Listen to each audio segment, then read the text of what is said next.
क्यों जी, क्या होगा सीटों का कल?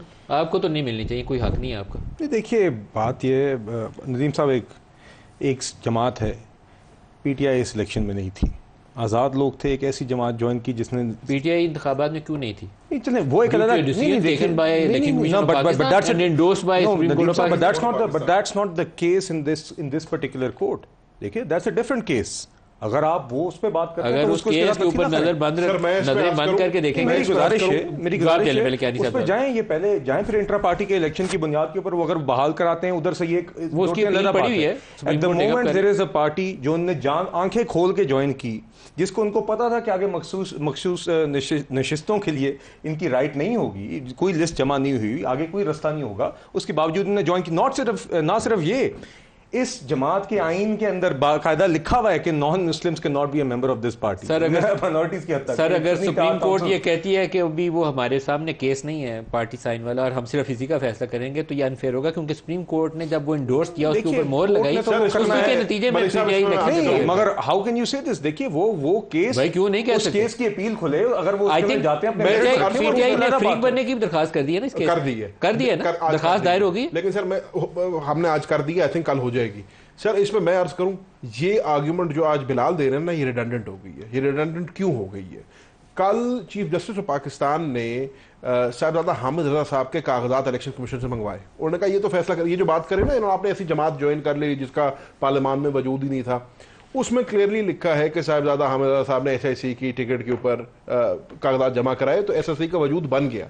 अब मेरी नज़र में, ऑब्वियसली सब्जेक्टिव चीज़ है, इस पर ज़्यादा बात हो नहीं सकती, बट मेरी नज़र में ये केस कल ख़त्म हो गया था जब इस्टेब्लिश हो गया कि हामिद रजा ने एसआईसी को रिप्रेजेंट किया, उसके पेपर्स पे नॉमिनेशन फाइल किए और हामिद रजा एमएलए बन गए। तो हामिद रजा एसआईसी के एमएलए थे और हम सारों ने एसआईसी ज्वाइन। लेकिन ये इतना सादा नहीं है, अभी उन्होंने पीटीआई से भी वो टिकट की लिस्ट मांगी हुई है कि आपने मखसूस नशिस्तों के लिए जमा करवाई थी या नहीं करवाई थी, तो वो आपको वो भी देनी है, वो भी सर अगर रिकॉर्ड पे है तो। अगर नहीं जमा करवाई हुई तो फिर एक वो भी मेरा ख्याल है पीटीआई नजरियाती की पहले जमा कराई, नजरियाती वो इनका मामला नहीं चला। दूसरी बात ये है कि अगर ये हामिद रजा भाई आपको घेर रहे थे, आप अपने आप को इसमें इतना सादा ना समझिए, आप घेर रहे थे इनको कि हमने बल्ला छीनना है। नहीं, वो गेंद बल्ला लाया, आपने कहा ये भी नहीं, बल्लेबाज भी नहीं चलेगा। बड़े बड़े कानूनदानों की जमात है, अली जफर साहब से लेके पत्नी कितने, सब ने, इनकी फ्रंट रो में सारे कानूनदान बैठे होते हैं, लतीफ खोसा साहब है, तो गौर खान साहब है, पता नहीं कौन है, आंखें खोल के इन्होंने, मतलब कि मुझ जैसे एक लेमन को भी आइन की एक शिक के साथ आप दो इलेक्शन एक्ट की शिकें पढ़ लें तो आपको नजर आता है कि आगे नहीं होगा। तो ये आंखें खोल के इसमें गए, इन्होंने कहा कल देखेंगे, अब कल देख रहे हैं। देखिए दूसरी बात यह है कि अगर हामिद रजा साहब अली इनकी आर्गुमेंट मान भी लें तो द फैक्ट रिमेन्स कि इन्होंने जो इलेक्शन से कबल एसआईसी ने जो रिजर्व सीट्स के लिए लिस्ट्स जमा करानी थी वो नहीं कराई, और उसके बाद आपको सिर्फ तभी हक इजाफी नाम देने का इलेक्शंस के बाद अगर आपकी पहली लिस्ट एग्जॉस्ट हो गई हो। जब लिस्ट ही जमा नहीं हुई भी तो एग्जॉस्ट भी नहीं होगी। तो ये तो एक सादा सी इलेक्शन एक्ट का फैसला तय करेगा। और सर इसका प्रेसिडेंट मौजूद है, बाप ने भी लिस्ट जमा नहीं कराई थी लेकिन उनको सीटें मिली थी। तो अगर एक जमात के लिए ये रूल हो सकता, हाँ तो बाप के साथ थोड़ी आप बहस कर सकते हैं। बात वही आ गई, ये इन्होंने बात मुका दी, बात वही आ गई, बात मुका दी है इन्होंने कहा बाप के साथ तो सारा कुछ हो सकता है, वैसे नहीं हो सकता। बाप के साथ थोड़ी आप मुकाबला कर सकते हैं, बाप तो बाप होता है। तो बाप अभी किसके साथ है? बाप बाप होता है किसके साथ? हाँ, अब्बा जिसके साथ है उनके सारी औलाद को खड़ा होना चाहिए, वरना आग कर देंगे, बेदखल कर देंगे आप। देखें जजों का फैसला इस वक्त मुख्तलिफ भी हो सकता है।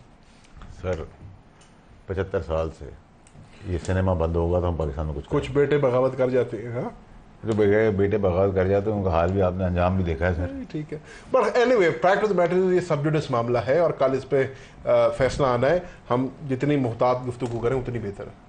हमने सारी गुफ्तगू वैसे कर दी है लेकिन हम बता तो जाते हैं टेक्निकली। मैंने तो डिस्क्लेमर दे दी है नीचे भाई। आप भी डिस्क्लेमर दे दें क्योंकि आपकी डबल डिस्क्लेमर, आपकी परसों पेशी है, ट्रिपल डिस्क्लेमर। अच्छा इमरान का इद्दत वाला केस भी है, आई होप कि उसको डिसमिस कर दिया जाए, उसके ऊपर बेहूदगी काफी हो गई है। वो एक बहुत ही घटिया केस बेहूदगी है। I am glad you said that. और इन्होंने खैर पहले भी बात की है सर, वो केसों का कोई केस है, वो उसको डिसमिस कर देना बिल्कुल करना चाहिए ताकि उसके ऊपर मजीद, इसमें कोई दो राय नहीं है। और ये बिलाल क्या नहीं भी आपको कहेगा, अगर दिल का हाल पूछेंगे कि वो कोई केस नहीं है, उसको डिसमिस होना चाहिए। क्यों बिलाल साहब क्या ही दें मामला, जरा फ्रेम डालें, करीब करके डालें, इनको नजर भी ऐसा। बिल्कुल देखिए मामला कोर्ट में, तो let's see what happens. Naturally जी देखिए इस तरह के मामला बेहुदा सा केस है, इसको ऊपर फेंका जाए, इस तरह की चीज ठीक नहीं। देखिए मुझे तो I don't know the exact facts of the case, I will say this much कि इस तरह के मामला जब इस तरह आते हैं सामने तो नो वन लाइक्स दिस।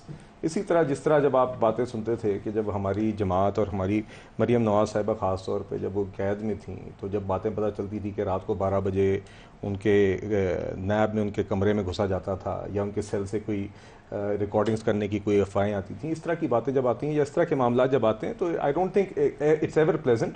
तो बहरहाल जी मामला कोर्ट में है, जिस तरह के कुरैशी साहब कह रहे थे कि सब्जुडिस मामला है, तो इसलिए इस पे मोहतात रहना चाहिए। तो मैं भी इसमें थोड़ी सियासी लड़ाइयों में इस हद तक नहीं गिरना चाहिए कि घर की जो औरतें हैं किसी की, उनको आप इस जी इसको आपको कहने से गुरेज नहीं करना चाहिए, कहना चाहिए गंदा। नहीं, मैंने आपसे ओवरऑल नदीम साहब एक बात की कि इस तरह के मामला तो ओवरऑल हम नहीं चाहते इस तरह की बातें हों, या जिस तरह के कभी कभी अब रिसेंट वाक़यात कौमी असम्बली के फ्लोर पे भी हुए हैं, ये सब चीज़ें जहाँ से भी हों, I think we don't want कि अब सियासत अब उस जगह पे आ रही है जहाँ पे हम में से कोई भी नहीं चाहता तो आए। तो I hope we can all collectively restore